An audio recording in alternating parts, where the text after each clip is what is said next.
As is probably obvious from the title of this video, there's going to be some serious duviri spoilers. I wouldn't watch this until after you play the update. Now that I've had some time to digest and enjoy duviri Paradox, I feel it's appropriate to make a video on it. I wanted to wait until the excitement of a new update died down on my end to hopefully have a less biased view. That being said, I fucking love this update. The story mission itself is fucking incredible. It does have its faults. I will say the one thing I didn't really like about it is the fact that about, I would say 3/4 in, it started to feel like you were doing the same thing over and over, because by all rights you kind of were. But the story itself was really nice, and I thought it was well thought out. Pacing was great as far as the actual story being told was, and it was quite nice for that exact purpose.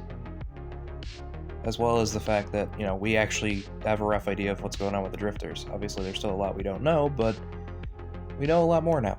The controls took a bit to get used to, because I used to play a lot of Elden Ring. I still go back every so often, but waiting for that DLC. I can't tell you the number of times I've hit R1 trying to do a light attack, just to use one of my abilities instead. Once I got the feel for it, though, it was actually kind of nice, and I think it's set up pretty well.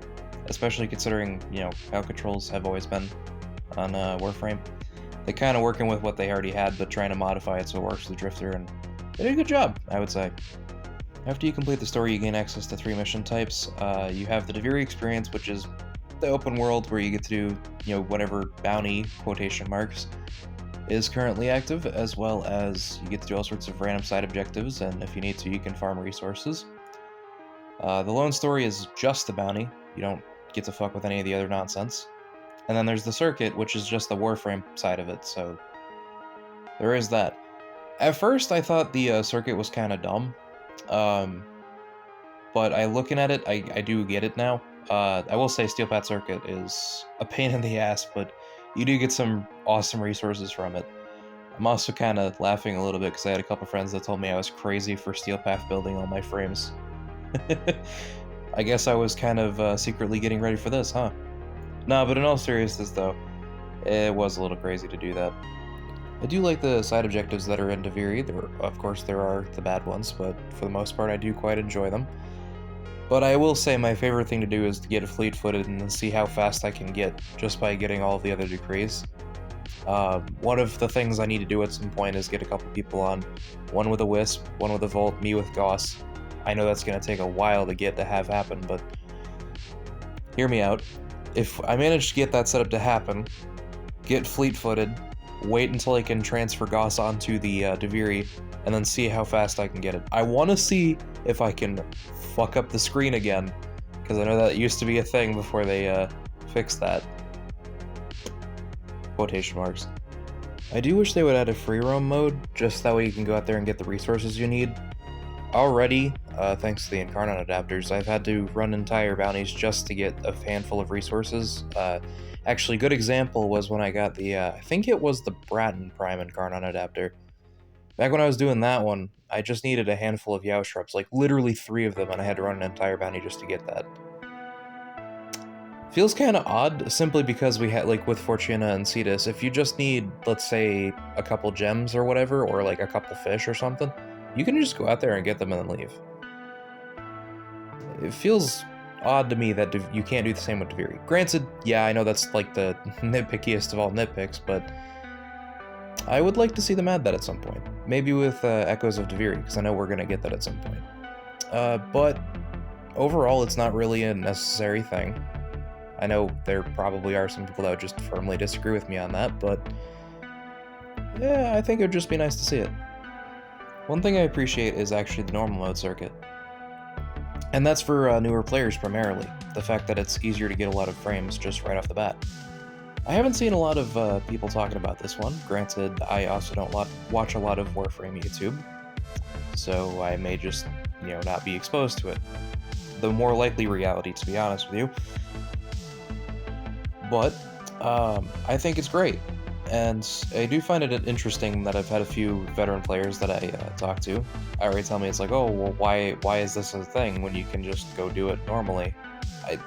The thing that gets me with that is, it honestly just makes it easier for a newer player to find. Because, duviri is an alternate opening. as well as the fact that even if you don't choose duviri right off the bat, you have access to it immediately after completing the original opening.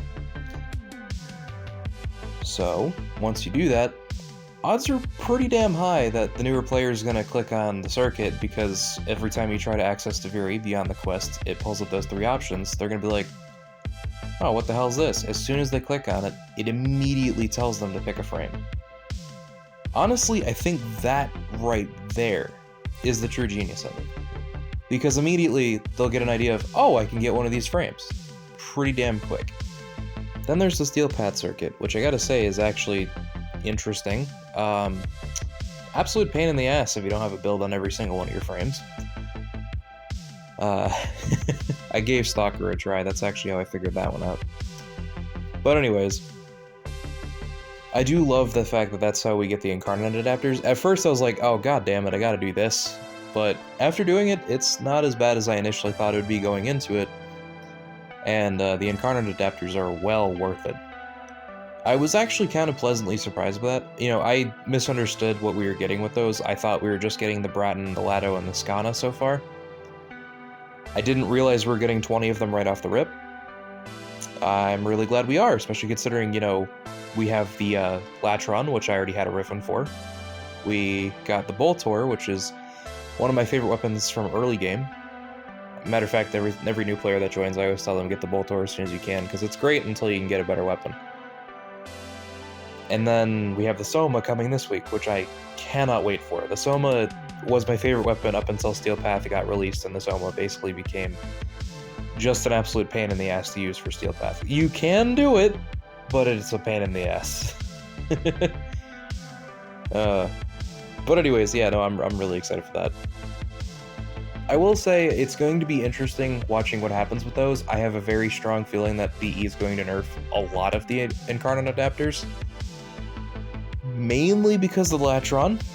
I will say the Latron is terrifying. The fact that you have permanent red crits if you have a Riven, and you have very close to that even without one, is kind of broken. But overall, I will say I love where they're at. I do love the my favorite one so far. Well, no question, is the Latron. But aside from that, I like the Lado. I like what they did with that one. It's a little weird, but once you get used to it, it's really cool, and it's very damn powerful. I will say that one's powerful without being broken, so I hope they don't touch that one. I'm also curious to see what weapons they add incarnate adapters to, because they did say where they were going to add more as time goes on. Matter of fact, I think there's probably going to be at least a handful of them coming out with the Echoes duviri. Maybe I'm wrong about that. That's just a sort of educated guess.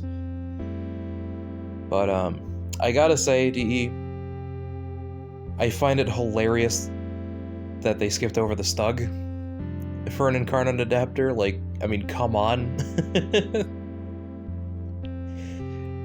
Can we all agree that the Stug is the worst weapon in the game? I mean, maybe I'm wrong and there's one I don't know about that's worse, but I swear to God, I'm pretty sure it's the Stug. And the beautiful thing about the incarnate adapters is there's no real rules to them, so they could actually make it a decent weapon via the incarnate adapter. I don't know, hopefully we get one in the future, but it's also kind of funny that it has been passed up right now. So I guess we'll see. Overall, duviri is a fantastic update. I'd venture to say it's probably the best one to date. I will say story-wise, my favorite is still New War, but as far as stuff that came with it, duviri is easily the best. I think it's nuts how much after-game content there is, and even, you know, with me playing as heavily as I have been, I've been playing pretty much whenever I can.